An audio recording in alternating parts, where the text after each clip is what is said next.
तो भाइयों, अभी देख सकते हो आप, छुट्टी हो चुकी है काम से और अभी जा रहा हूँ घर पर। मैं ये देखो पीछे, तो जल्दी जाऊंगा, फ्रेश होऊंगा और फिर जाना है एक कार्यक्रम के लिए।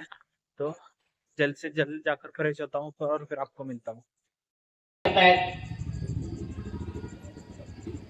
ती रात्री कुणाबरोबर उशिरा बोलते, बोलण्याचं कारण काय? एखाद्या मैत्रिणीचा फोन आला तर तो खरोखर मैत्रिणीचा आहे का आणि कुणाचा आहे हे चेकआउट केलं पाहिजे.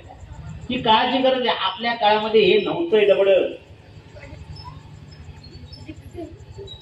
आपण संध्याकाळी 6च्या आत यायचो, शुभंकरोती म्हणायचो, सगळं पूर्ण वॉश घ्यायचो, शुभंकरोती म्हणायचो, दिवा लावायचो आणि अभ्यासात 6 वाजता बसला की 9 9:30 पर्यंत अभ्यास करायचो.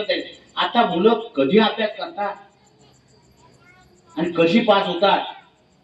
मास्टरपेक्षाही जास्त मार्क. ठीक आहे, हुशार आहे, वाद नाही, पण मुलाकडे जर लक्ष नसलं उपयोग नाही. कारण की आमची आई सगळे सिरियल मध्ये गुंतलेली असते. माझ्या नवऱ्याची पहिली बायको, दुसरी बायको, ह्या जी सिरियल्स असतात ना, त्या सिरियल मध्ये गुंतलेली असते.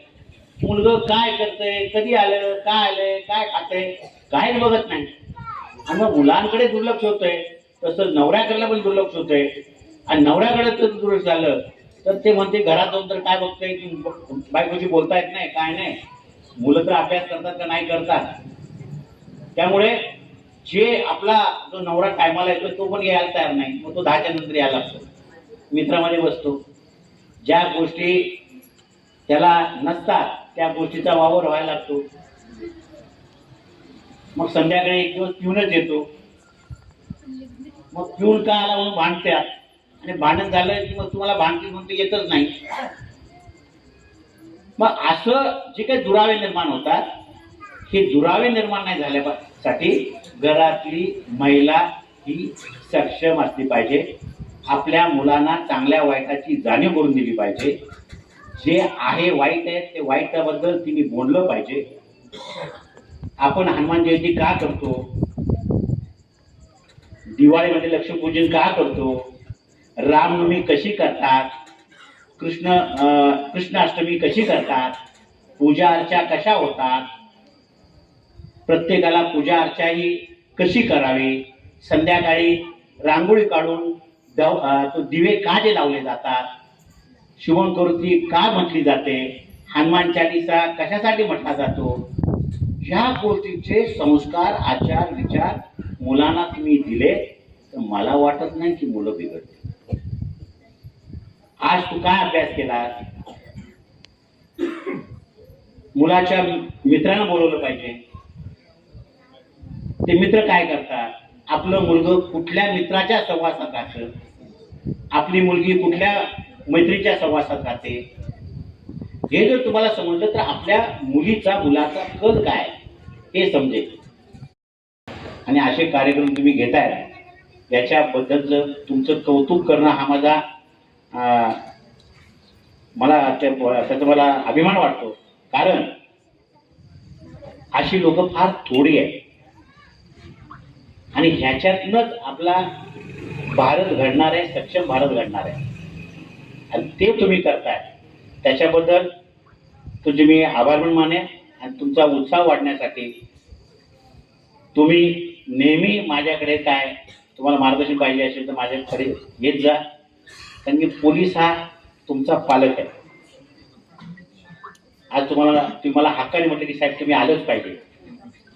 कारण की तुम्ही जोपर्यंत शांततेने झोपत नाही तोपर्यंत मी रात्री 12 पर्यंत ऑफिसमधून जात नाही. आणि तुम्ही उठायच्या अगोदर आम्ही परत येतो, कारण रोडवरनं तुम्ही जात असता. मी घरात तुम्हाला पोचवणं, तुम्हाला झोपवणं आणि परत तुम्हाला नोकरीवर व्यवस्थित घेऊन जाणं हे आमचं काम आहे. तर ते आम्ही करतच असतो नेहमी. मला कुठल्याही प्रकारच्या अडचणी जर येत असतील म्हणजे संपर्क साधा. त्याचप्रमाणे या भागामध्ये आपण CCTV कॅमेरे लावा, गरज आहे. संध्याकाळच्या वेळेला ज्या महिला आहेत, वयस्कर महिला आहेत, त्यांनी मंगळसूत्र डुप्लिकेट घाला. डुप्लिकेटच घाला, कारण सोन्याचे भाव आता वाढलेत. 1,32,000 झालेत ना, बरोबर आहे ना. सोनं केलं तर बायला फार वाईट वाटतं सगळ्यांना, कारण आता ते परत सोनं घेणं इतकं सोपं राहिलेलं नाही आणि त्याच्यामुळे चेन स्नॅचिंगचं प्रमाण सर्वात वाढलेलं आहे. त्यामुळे इथे सीसीटीव्ही फुटेज लावून घ्या. तर आपल्या घरात जास्त किंमत नाही दिली, 600-700 रुपयामध्ये ते सगळं होऊन जाते. प्रत्येकाने एक जरी आपलं जर फुटेज जरी लावला तर व्यवस्थित होतं. त्यानंतर आजूबाजू तुम्ही जर राहताय प्रत्येकाकडे प्रत्येकाचे फोन नंबर असावेत. एखादा सस्पेक्टेड माणूस जर एखाद्याकडे जात असेल तर कोण आहे म्हणून विचार करू नका. तर हा माणूस आपल्याकडे इथं नाही, हा का आलेला आहे, कशासाठी आलेला आहे याची माहिती काढा. पोलिसांचा एक नंबर आहे 112 कॉलला तुम्ही कधीही फोन केला की पोलीस तात्काळ तुमच्या सेवेशी हजर राहील. एक 5-6 मिनिटामध्ये पोलीस तुमच्याकडे इथं पोहोचून जाईल. एखाद्याच्यामध्ये घरामध्ये भांडणं चाललेले आहे आणि तुम्ही फक्त ऐकत बसलाय, काय करायला पर्सनल आहे, पण त्या भांडणात कुणाचा सुद्धा मृत्यू होऊ शकतो. त्याच्यासाठी पटदिशी पोलीस स्टेशनला कळवा की जेणेकरून त्यांच्या हातून कुठल्या प्रकारचं हे होत नाही. अति राग आणि भीक माग, प्रत्येकाच्या घरामध्ये भांडणं होतात. ती भांडणं पर्सनल जरी असली तर त्यातनं जीव जाऊ शकतो, एखाद्याचं पूर्ण आयुष्य बर्बाद होऊ शकतं.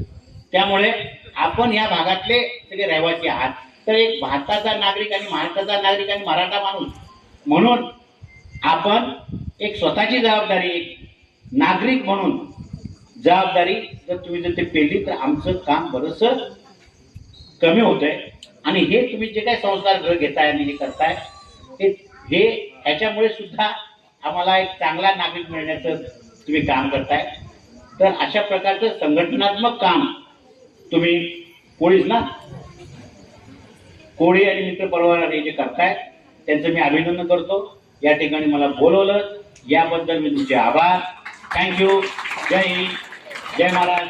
छत्रपती शिवाजी महाराज की, छत्रपती संभाजी महाराज की, छत्रपती शिवाजी महाराज की, छत्रपती संभाजी महाराज की, छत्रपती शिवाजी महाराज की, छत्रपती संभाजी महाराज की, छत्रपती शिवाजी महाराज की, छत्रपती संभाजी महाराज की. धन्यवाद. तो चलो दोस्तों, आज का ब्लॉग करते खत्म, मिलते कल एक और नए ब्लॉग में. Bye bye.